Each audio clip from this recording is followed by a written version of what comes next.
Hello friends, today we're going to talk about querying.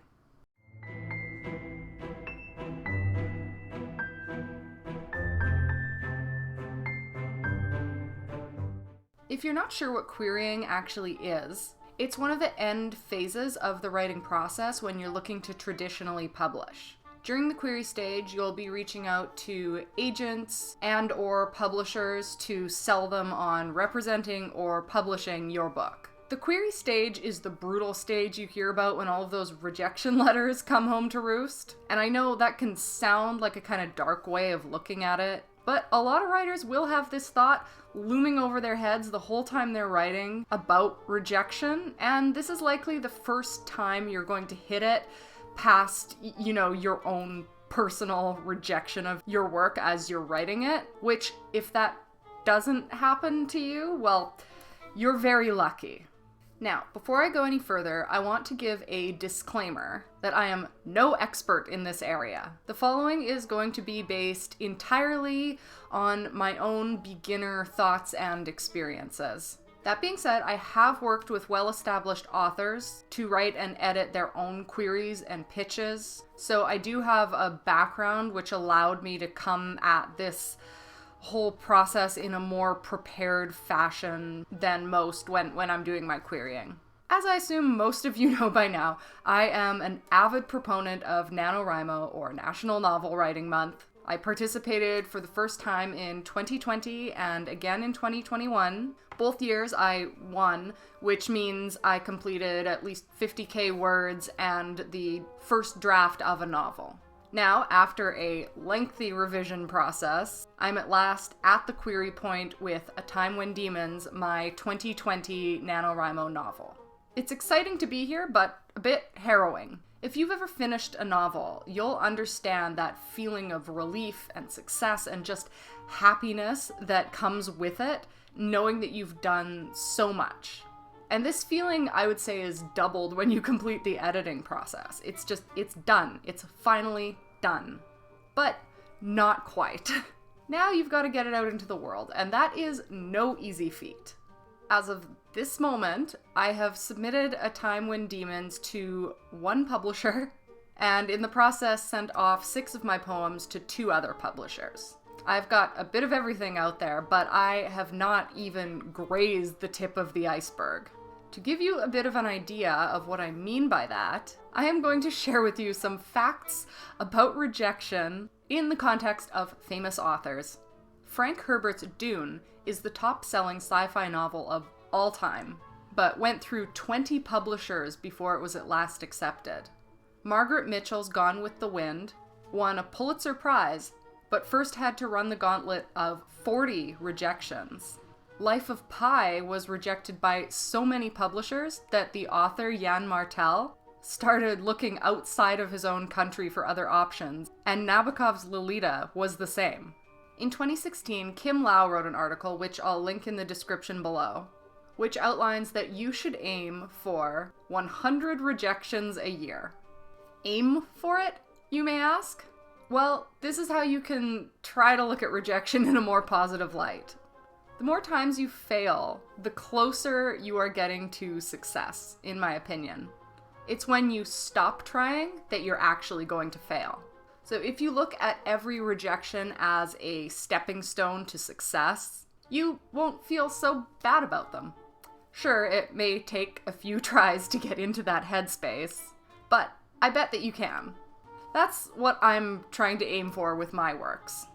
So, what does a query look like, you may ask? Well, I'm going to show you.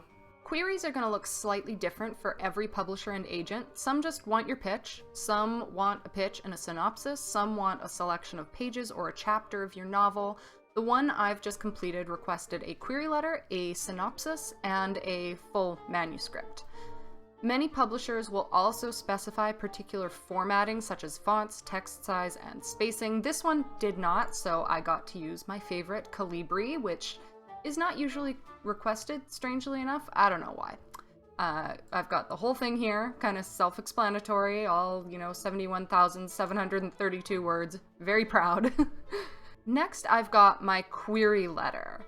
I know these are very difficult For a lot of people, it was difficult for me, and I'm going to be altering it slightly for every different publisher that I reach out to. You can read it on the screen, but I'm going to go through it so that you can get an idea of what I did. I've started with a fun greeting, where I said, "Greetings, effervescent editors of blank." I'm not going to be revealing who I'm pitching my works to until one of them accepts something. So, next, I've introduced myself, saying my name is Holly Rhiannon, and I am currently seeking a publisher for my new adult paranormal fantasy novel, A Time When Demons. Having read what your ideal works for blank are, I know it would be the perfect fit. So it's always good to personalize this as much as you can. You don't want to just, you know, it's like sending a cover letter when you're applying for a job. You don't want to just send the same cover letter to everyone. It's going to get no interest. Next, I have a summary of my book. This is a good idea to include in here. It's the first way to hook someone and get them wanting to read your synopsis and your manuscript. I will read you mine. I think that I haven't actually read a proper summary of what I've worked on. I've just sort of hinted at it, so here you go. Life as a witch isn't all it's cracked up to be. Sure, Eris Cadogan inherited the abilities to manipulate the elements, her physical form, and those of people around her, but these skills come with a heavy burden, the burden of Wicca society. Wicca society is a little outdated regarding the family legacy, and Eris is expected to fall in line like every witch before her and marry a suitor of her parents' choosing.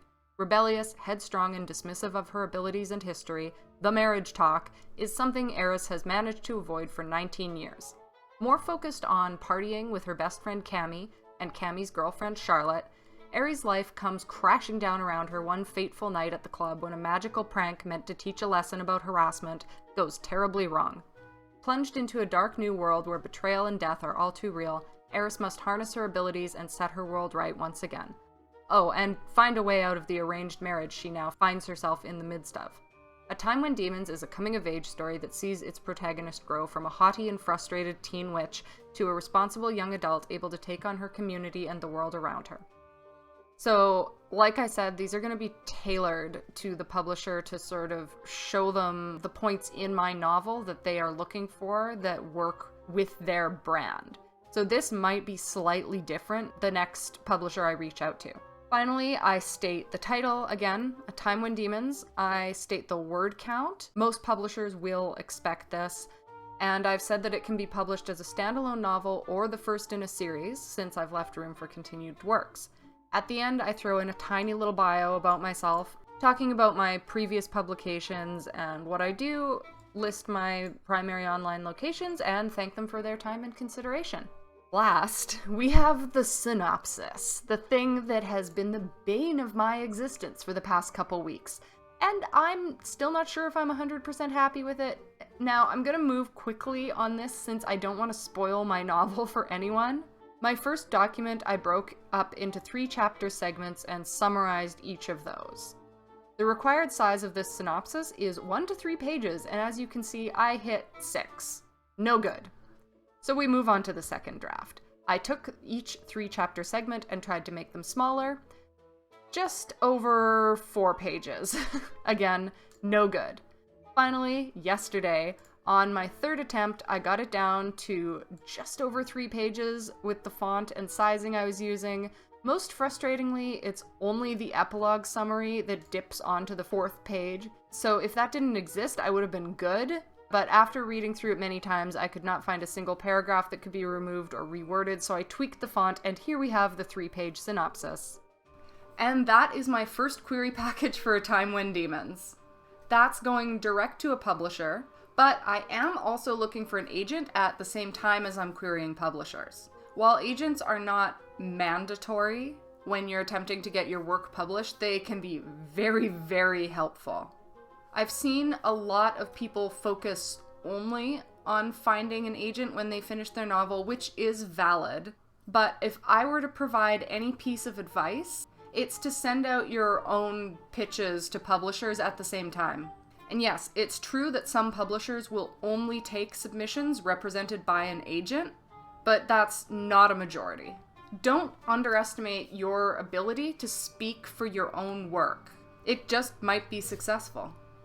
Wrapping this up, my query chat would not be complete without one nod to the other option, self-publishing.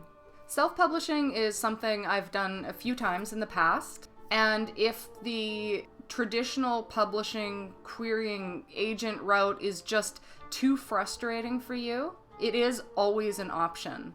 Famous authors like Beatrix Potter and Marcel Proust happened to take this option, and the world was lucky for it. Self-publishing is a great option, and it's no less work-intensive, but just in a different way.